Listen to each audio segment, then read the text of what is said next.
અગર મન તમારા કાબૂમાં નથી રહેતું તો આ વિડીયો તમારી માટે છે.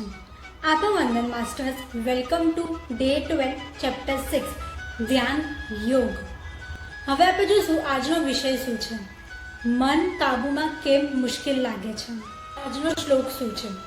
ચંચલ હિ મનઃ કૃષ્ણ પ્રમાથી બલવદ્યથમ તત્સ્યામ નિગ્રહમ મન્યે વાયરિવ સુદુષ્કરમ.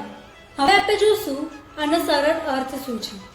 અર્જુન કહે છે, હે કૃષ્ણ, મન બહુ ચળચળ છે, ઝંઝાવાત જેવું મજબૂત છે.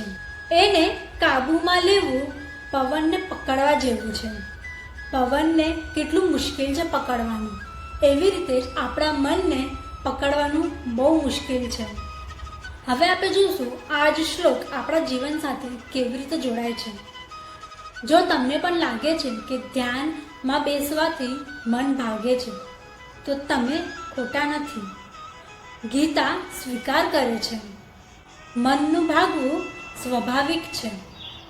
આપણે જેટલી પ્રેક્ટિસ કરશું ધ્યાનમાં બેસવાની એટલું જ આપણું મન વધારે શાંત થશે. આ અગર તમને ખોટું લાગે છે તો તમે પોતે પણ એકવાર ધ્યાનમાં બેસીને જુઓ.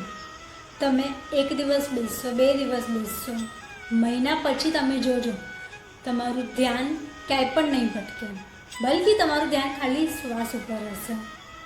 આજનો ગીતા સંદેશ શું છે? મનને દબાવો નહીં, ધીમે ધીમે મનથી દોસ્તી કરો. જય શ્રી કૃષ્ણ. Thank you.